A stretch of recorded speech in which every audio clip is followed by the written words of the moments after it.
They sold you a fairy tale so perfect, so polished, so emotionally irresistible that nobody stopped to ask the most dangerous question of all: what if every single piece of it was carefully manufactured from the beginning? Things just got a whole load worse for Meghan Markle because her sister Samantha ain't going anywhere. The stories would come out. So apparently, according to other journalists, we found out that there were a lot of porcupines probably told to the royals and even to Harry when they met her, and in order to cover up. Many people doubt Meghan has long been a mother. Following her attendance at Northwestern University, Meghan began dating Joe Giuliano, and the couple got married after having a child when Meghan was almost 20. I wrote to the state of California birth records office. I wrote to them and I said, I don't have documentation. All I have is this data. They conducted a search with finding if a Rachel Meghan Markle had given birth in the state of California, if she has any other children. You'll be surprised to see what they gave me.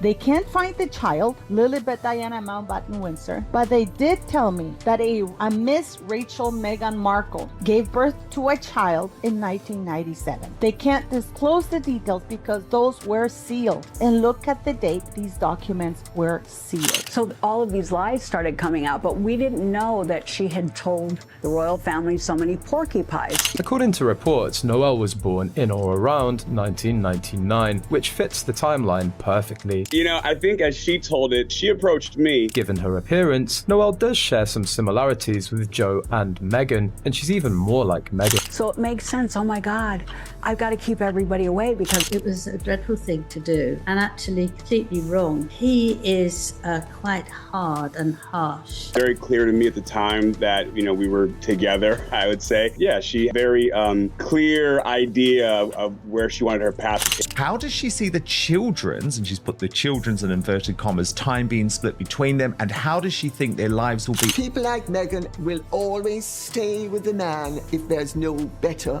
option. Every single time she gives another speech about being authentic or living your truth from her massive California mansion, millions of people stop and think, is she serious right now? Because this isn't just about contradictions anymore. This is about a pattern so loud, so repetitive, it starts to feel intentional. Think about it. Every appearance, every statement, every carefully timed interview, it all looks controlled, curated, almost like a script being followed. And the more perfect it appears, the more unsettling it becomes. Because perfection doesn't just happen. It's built, engineered, protected. Meghan Markle is one of the most ruthless social climbers I've ever met in my entire life.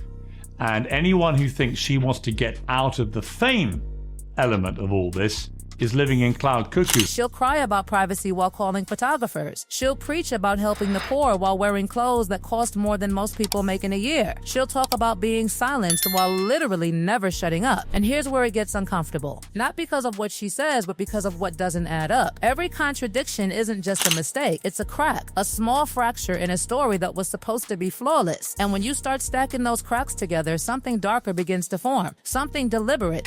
It is pretty extraordinary, isn't it? I mean, I think she's just got so used to lying that maybe, in my opinion, she believes the lies she tells. I don't know. But either way, she's just been so consistently loose with the truth. And the craziest part, she seems to think nobody notices. Like we're all just supposed to nod along while she contradicts herself every other week. The audacity is almost impressive. But what if the real story isn't in what she's saying? What if it's hiding in what's being avoided, in what's never addressed? Because silence in situations like this doesn't calm things down. It amplifies everything. Talk to Andrew Morton, talk to Tom Bauer. All of these people that have written books about her have been like, it's a struggle to get to the truth of who this female was before she meets Prince. It's the kind of moment that makes you wonder if you're being pranked. But here's where everything explodes. A bomb that nobody saw coming, not even the expense of PR teams working overtime on damage control. And then out of nowhere, something shifts. Not a headline, not a scandal, a hint. Subtle, quiet, but explosive. Became hypersensitive and blamed the media for the crashes of his relationship. Samantha Markle just dropped a hint that blew up everything we thought we knew. And this wasn't some random angry post. This was different. This felt planned, dangerous, like she's been sitting on something big. That's the moment everything changes. Because when an outsider speaks, it's gossip. But when family speaks, that's a threat. That's proximity. That's someone who was there before the cameras, before the titles, before the narrative was perfected. He's moved on. He has put Meghan behind him. He probably is not interested interested in people bringing up this past relationship. He has 3 children now. For years, they've sold us the perfect story. Poor Meghan, the Martin Cinderella who found her prince, escaped the evil royals and became this perfect hero fighting for justice. It's neat, it's simple, it sells exactly. It sells. And anything that sells that well, it's protected, maintained, polished until it shines so bright you can't see what's behind it.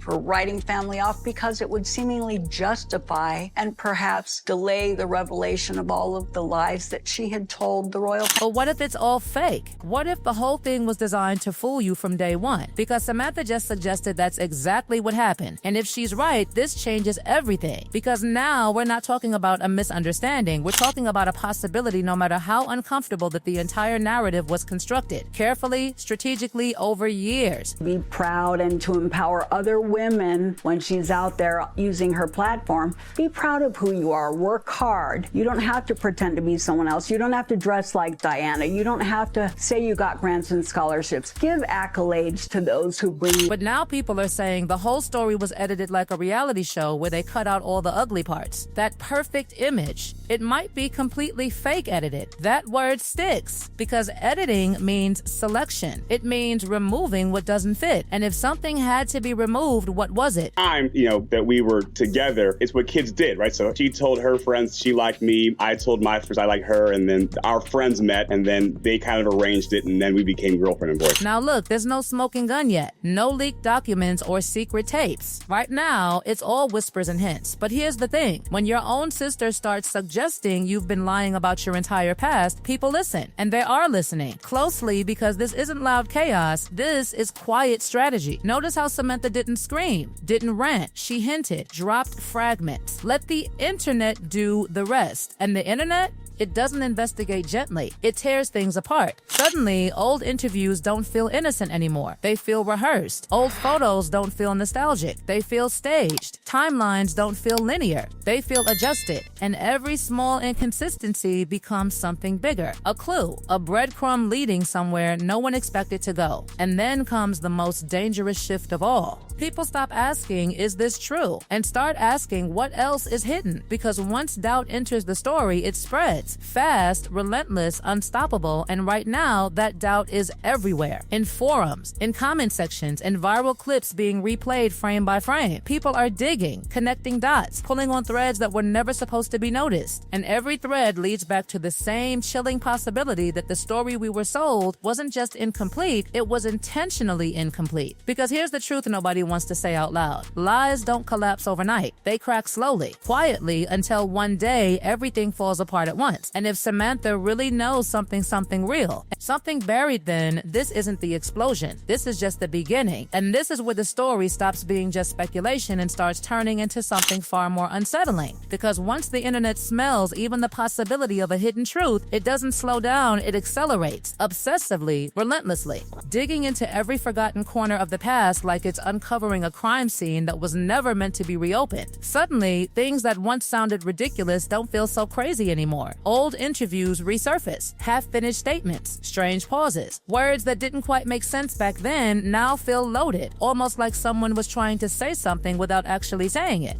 And people notice that. They replay it, frame by frame, tone by tone. Because when a story is real, it flows naturally. But when it's constructed, it slips, just enough to be caught. And then come the theories. Not one, not two. Hundreds exploding across forums, videos, comment sections, each one trying to piece together what's missing. Some collapse instantly, exposed as pure fiction. Others linger, not because they're proven, but because they feel possible. And that feeling alone is enough to keep the fire alive. One theory rises, dominates, and then falls apart just as quickly, leaving behind a more dangerous question. If that one was fake, why were so many people ready to believe it instantly? Why did it spread like wildfire before anyone could even verify it? Because trust is already broken. That's the real story. Not the theory itself, but the fact that people were willing to accept it without hesitation. And that's when attention shifts again. Away from strangers, away from random names, back to the one place nobody can ignore: family. Because family doesn't just know the public version, they know the before, the unedited version. The parts that don't make it into interviews or carefully written narratives. And when those voices start circling back into the conversation, everything feels different, heavier, more real. Now, every silence feels calculated. Every unanswered question feels intentional. And the longer nothing is clarified, the louder the speculation becomes. Because here's the uncomfortable truth: if something is completely false, it's easy to shut it down. A statement, a document, a clear denial. Done, but when that doesn't happen, when the response is just nothing, people don't see calm. They see strategy. And the internet, it doesn't interpret silence kindly. It weaponizes it. People begin tracking timelines like investigators, comparing dates, cross-referencing events, looking for overlaps that shouldn't exist, gaps that shouldn't be there. And even when they don't find solid proof, they find patterns. And patterns are dangerous because they create a sense of logic even when the evidence isn't complete. Meanwhile, the image that once looked untouchable starts to shift. Not collapse, but distort. What once felt inspiring now feels rehearsed. What once looked natural now feels choreographed. Every smile, every story, every emotional moment suddenly carries a question behind it: was this real? Or was this part of the narrative? And right at the center of it all, that hint. That one carefully delivered suggestion that something deeper exists. Something buried. Something not yet revealed.